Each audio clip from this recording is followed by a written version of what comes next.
नमस्कार एवरीवन, लियन Homes Private Limited property channel को आपको स्वागत। आज आम चलतु हंसपाल अटोला रोड रे तीनोटी घर बाड़ी प्लॉट ता सहित इमीडिएट कंस्ट्रक्शन कला भली प्लॉट गुड़िक विजिट करी आसिबा। वीडियोटी को क्लियरली देखंतु, डिटेल्स आपण माने जानि परिबे। नमस्कार। भुवनेश्वर कटक नेशनल हाईवे रे हंसपाल छक एंड से हंसपाल छकरू राइट हैंड साइड रे रहिला पुरी केनाल रोड। आमे से पुरी केनाल रोड रे ही अछंती। केनाल रो left hand side right hand side both side रे रोड अछि। ए केनाल रोड रे आमे 1.7 किलोमीटर गला परे आसुची अटोला गड़ा। आमे से अटोला गड़ा छक रे ही अछंती। राइट हैंड साइड रे रहिला ब्रिज जोटा कि दी रोड को कनेक्ट करूची। स्ट्रेट गले साइपेन छक, आमे लेफ्ट को जीवा टुवर्ड्स अटोला। आपण माने निश्चिंत भाव में अटोला विषय शुणी जदि यही रोड के आसीथिबे ताल निश्चिंत भाव में यार डेवलपमेंट आपण माने जानी पारिथिबे। बहुत गुड़ाए अपार्टमेंट, बहुत गुड़ाए कमर्शियल एक्टिविटीज, बहुत अधिक हाउसिंग सोसाइटी या भितर आपण माने देखिबा पाइबे। आगरु जेहेतु एपट एरिया रे लैंड कॉस्ट बहुत कम थिला, दैट्स व्हाई बिल्डर माने देखंतु बहुत बड़ बड़ अपार्टमेंट ए एरिया रे तैयारी करिसंती एंड बहुत लो कॉस्ट रे बा लो प्राइस रे सेल करिसंती। भुवनेश्वर एरिया रे अनएक्सपेक्टेडली ग्रोथ जदि आमे फील करिवा ताहले एई Atala road and Sundarpada area आपण माने जानि पारुथिबे केते डेवलप हेई सारिछि।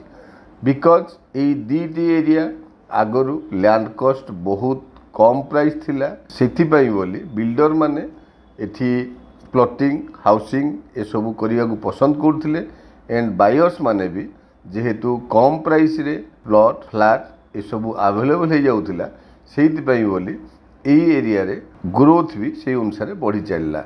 एनीवे आपण माने जदि आज रेट रे भी कंपेयर करिवे within 2000 rupees per square feet रे गोटे एरिया रे विदिन 2-3 किलोमीटर रेडियस रे सबु प्रकार फैसिलिटी अवेलेबल थिबो।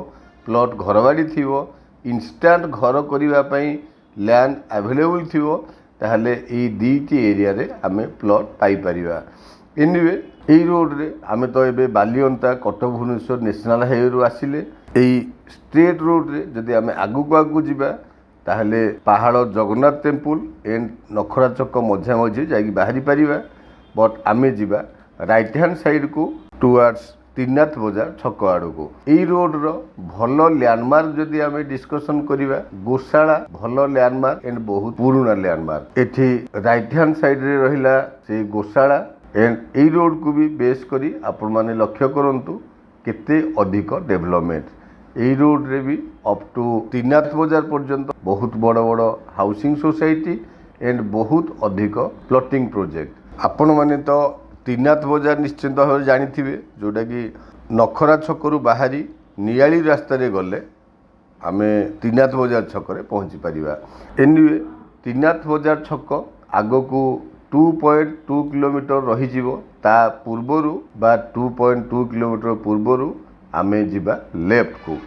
एटी देखंतु राइट हैंड साइड रे जो अपार्टमेंट दिसुची से अपार्टमेंट हैला लक्ष्मी एनक्लेव रो अपार्टमेंट, बहुत पुराना अपार्टमेंट। एबे देखंतु अपार्टमेंट बैक साइड रे बहुत गुडे डुप्लेक्स भी ऑलरेडी कंस्ट्रक्ट हे सारिची। एठी डुप्लेक्स प्रोजेक्ट शेष हैला आगरे देखंतु राइट हैंड साइड रे गोटे कोर हाउस, से कोर हाउस को लागिगिरी हमर saleable plot. It means immediately आमे एबे कंस्ट्रक्ट करी रहिला भलिया प्लॉट। एबे जो रोड रे आमे जाउचंती सेही रोड टी गोटे 30 फीट रो रेवेन्यू रोड। आमे एई रोड रो राइट की टर्न करिवा जोटा गोटे प्लॉटिंग रोड। एई प्लॉटिंग रोड रो लेफ्ट हैंड साइड रे तीनोटी प्लॉट अवेलेबल अछि। रोड रो देखंतु already demarcated road. Left hand side रे जो खाली एरिया हमको दिसुची सेठी तीनोटी प्लॉट अवेलेबल अछि। नक्शा को आपण माने मार्क करंतु plot number 1, plot number 2 and plot number 3 तीनोटी प्लॉट जहार area 1250 square feet each. On comparison to price and facility definitely plot गुड़िक आपण मानकु पसंद आसीबो। लोकेशन टी तो विजिट कले आपण माने पेरिफेरियल डेवलपमेंट जानि पारुथिबे। एठी ऑलरेडी आपण माने इमीडिएट कंस्ट्रक्शन स्टार्ट करि परिबे, ता सहित आपण मानको ड्रीम को एकदम फुलफिल करिवो।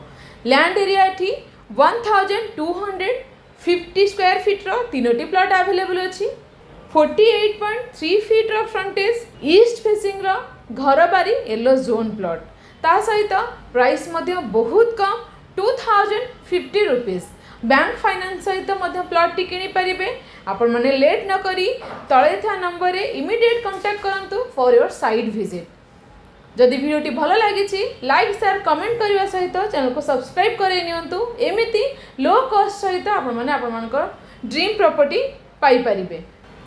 Thank you.